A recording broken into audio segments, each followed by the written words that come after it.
Good day everyone, I welcome you to Global Education Zone, also known as GlEDUzownë, the home of impactful learning.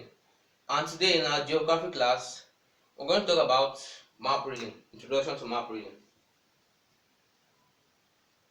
Map reading. Map reading is an essential part of the geography course. And the reason why I fix map reading as one important part of the geography course is that map reading is a practical aspect of geography. So today we are going to talk about the general overview of map reading. We'll talk about how map reading works, how you read maps, and basic concepts in map reading. Now we'll talk about what a map is. A map is basically a representation of what you see in your life. Like in life now, there's nature, right? Nature is also called as life. So when you see something in life, something like my environment, my plants, what is living is called life. It's to living and non-living things.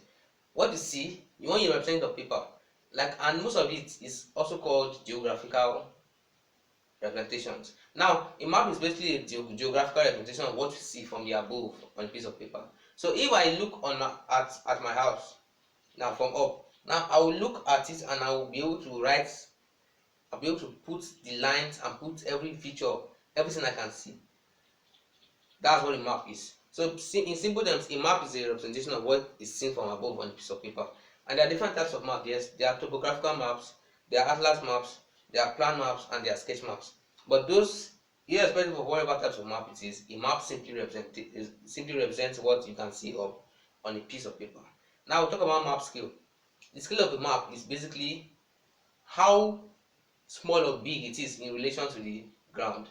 So basically you often see scale like 1 to 100, 1 to 200, 1 to 300. Now there are different types of scale. There's statement scale, there's linear scale, there's representative fraction scale. Now your statement scale will represent that the relationship between your distance on the map with the relationship between your distance on the ground. It represents it as a statement. Just like something like this. Your statement scale is something like 1 centimeter to 1 kilometer. Now this is a statement scale. Now if I want to represent the same thing in linear scale, another scale is representative fraction scale. Now example of representative fraction scale is 1, you put colon 1/10,000. Now this is another type of scale. But in your representative fraction scale, you don't put units, you just put your numbers. But while in your statement scale, you make sure you put your units. Now another scale is your linear scale. And your linear scale is often given on your map in geography. It is often at the bottom section of your map. It's a physical scale where you have a line, a portion of your map. So we have the primary division and secondary division. So we have a 0, and we have a 1, we have a 2, 3, 4. Then your primary divisions could be 1/2, 1/4, and so on and so forth. Now, this is statement scale. The first is statement scale. The second is representative fraction scale. And the third is linear scale. Now, the difference between all these ones is that statement scale makes use of units, representative fraction does not make use of units, while linear scale makes use of a physical line. It draws a physical line. And when you want to convert from a statement scale to your linear scale, you have to convert to the same unit. So I prefer you converting from a bigger unit to a smaller unit. Now you want to convert this 1 centimeter to 1 kilometer. We want to convert it to a representative fraction. Now what I'll do is I'll just say 1 centimeter. Now when we want to convert a kilometer to centimeter, how many centimeters make 1 kilometer? First of all, 100 centimeter make 1 meter. And also 1000 meters make 1 kilometer. 1000 meters make 1 kilometer. So we can safely say that we can multiply. So that means if 100 centimeters make 1 meter and 1000 meters make 1 kilometer, so 1 kilometer is equal to 1000 meters, and 1000 meters is equal to 100 times 1000. So it's 1000 meters in centimeters, you multiply by 100. 1000 times 100. So that would be 1 0. You just add the zeros. There are 3 zeros here, there are 2 zeros. So when you add the zeros, they become 5 zeros. 1 2 3 4 5. That's 100,000 in representative fraction. So our new scale, this statement scale, when converted to representative fraction, gives us 1, you put your colon, 100,000. That's simply how to convert from statement to representative fraction. Now, when you want to convert your representative fraction back to statement scale, you do the same, but basically you divide by this. You divide by the conversion factor.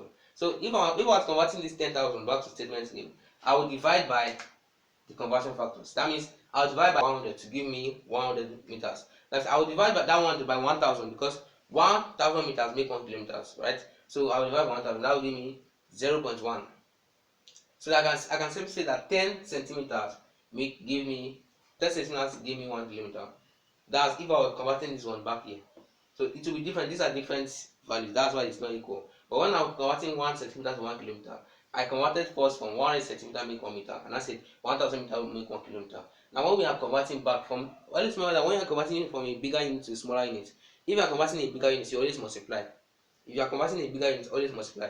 But if you are converting a smaller unit, always divide. So if you are converting a bigger unit, what I say we're converting kilometers, right? So we multiplied by 1,100 to get our final answer. But if I were converting back to centimeter, so I'm converting back to centimeter, right? If this is centimeter already, I'm converting back to kilometer. I'm converting a small unit, so I will divide. Now that is the simple logic to use to understand this. Now then we'll talk about linear scale. Linear scale, basically what you do is you make use of your ruler and measure the distance between 0 and 1. So they could tell you that this is in kilometers. But if you measure this and you find out that this is 5 centimeter, you can now say 5 centimeter represents 1 kilometer. That's 5 centimeter. 5 centimeter represents 1 kilometer. So I guess the reason why they often give this type of scale in maps is that they want to test your ability to make use of your physical apparatus, physical instruments in geography. So you have to make sure you measure it. Once you get between 0 and 1, if you get 5, that means 5 centimeter represents 1 kilometer. That's how you do it. That's how you convert from one scale of the map into another. Now, having done scale of maps, we'll talk about measurement of map distances. Now there are two types of distances here: straight and curved distances. Now when you make use of a straight distances, you make use of a ruler. You make use of a ruler to measure your straight distances. But when you have curved distances or irregular distances, you make use of, there are three methods of measuring irregular distances. You can make use of a piece of paper, you can make use of a divider, and then you can make use of a piece of thread. So when you make use of a piece of paper, you just fold the edge of the paper around the part. So if this is the part in an irregular distance, if this is part, you just fold the edge of the paper around this part, and then you mark the beginning and the edge of the edge, and make sure the paper is around the edge of this part. So if I were given an example now, if I wanted to measure the distance, so I'll just curve my book around this. I'll curve it around. I'll make sure it follows the path. And curve it around. So you see that I'm having difficulties with this because this book is too thick. So if you want to measure that, you have to make use of a tiny book, maybe a tiny piece of paper, something tiny. So you just put it around, and then you measure from the beginning to the end. You make sure it follows the path. That's how to use a piece of paper. Then if you're using a divider, you open your divider to a small distance, then you begin to cut part. You cut it. You begin to mark points. From your first point, you mark the second, then put your point to the second and mark the third, put your point to the third and mark the fourth. So it is often preferable to make use of a compass too, because your divider does not have anything you can use to mark. So your divider only has a sharp edge, right? So our advice to use your compass, but make sure your pencil is sharpened so that you can be able to locate the point, your previous point. So that being said and done, we'll talk about piece of thread. And piece of thread is also very easy to, is by far the most practical. Just make use of a thread and then line the thread along the path and then use it to calculate the distance. So those are ways of measuring distance in geography. Let's talk about measuring of area. Now, measurement of distance is different from measuring of area. Now, there are also regular and irregular area, right? Now, your regular area is area of a rectangle, area of a square, area of just polygons like triangle. If your your distance. Now if if assuming a feature on my map, if this is a map, and then the feature of the map is something like this. Now if I were to measure the area, I would know that I would use formula for area of a triangle, which is half base and height. Right? I will make use of half base and height for this. So I will easily calculate the base and the height and measure the area. But for a regular area like this, something like this, when you have area like this that's not regular, you cannot make use of your base and height because this is not a regular shape, right? So you can make use of two different methods. You can make use of strip method and you can make use of square method. Now you can just construct squares. If you don't have a square box, you can. If you have a graph, you can just trace out the structure of this on the paper. Just put the transparent paper. If you don't have a transparent paper, make use of a plain white sheet of paper that has not been stained. So you can just put it on top of the feature and then trace out the structure. So if I trace this out, this will be something like this. You might not be able to see it from the air, but I can faintly see the markings. So when I put my paper on this shape, so this is the figure we are considering here. So we are trying to measure the area of this figure. So now we're talking about square method, right? So after you've traced it out on the paper, then you put some squares. It could be your graph. You put your graph sheet on top on that. So you measure the amount of squares that fall inside this space. Then you measure the squares that do not completely fall as half squares. Then you add the total squares. If I had the square fall like this now, so I will measure the squares that are completely inside 2, 3, 4, 5, 6, 7, 8, 9, 10, 11, 12. Now there are some half squares. I'll record the full squares as 12. Then I'll now record the half squares. 1, 2, 3, 4, 5, 6, 7, 8, 9, 10, 11, 12, 13. So I can just call them as, I can approximate it to 14 plus 14. Then your half squares, you divide your half squares by 2. Divided by 2. So that will be what? 12 plus 7. So you give your area in square units, that will be 19 square units. So I apologize if you can't see it clearly because the marker is fainting right now, but I'll rectify that. But basically, this is just an overview of how you can calculate area in geography. So this is the square method, and then the strip method, you just make use of strips, and then it's just like this, but you calculate the strips that are inside and the strips that have strips. You divide the half strips by 2, and then you add everything together. You give your final answer in square units. So it's still basically the same method, but you must know the area of your strips. So upon request, I can make a subsequent video to go in details into this, but that is as far as I can go in this video. So let's move to another area. Now we'll talk about map reduction and map enlargement. Now in map reduction and map enlargement, there's one simple formula I'll teach you on map reduction and map enlargement. Now, to know your map reduction and enlargement, the first thing you should do is, this formula is used. You use your old scale.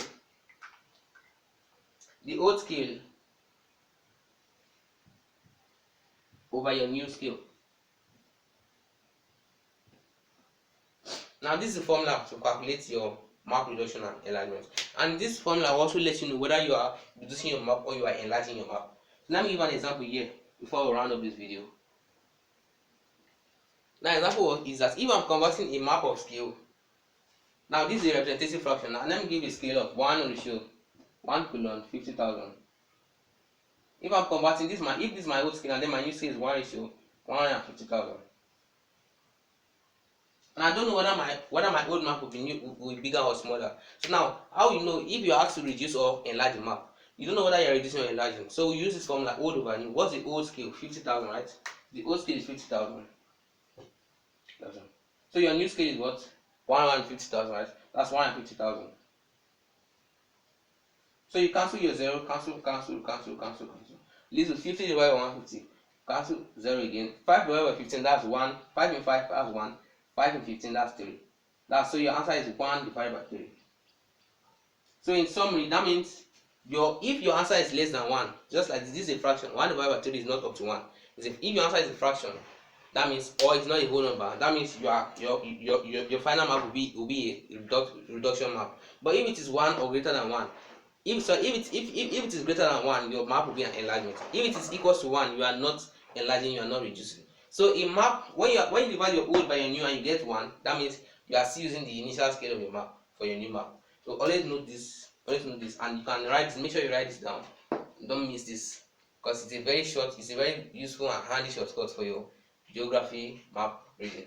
Now, in sum, we talk about maps, talk about what a map is, talk about different types of maps, statement scale, linear scale, and representative fraction. We'll talk about measurement of area by the normal method. We'll talk about square method, talk about strip method. We also talked about measurement of length. You can measure your length by your divider, by your ruler, by your piece of paper, or by thread. So this is just a general overview in geography map reading, and in subsequent video, hopefully, I will go more into it in detail. Thank you for keeping up to this time. Thank you for watching. Good luck.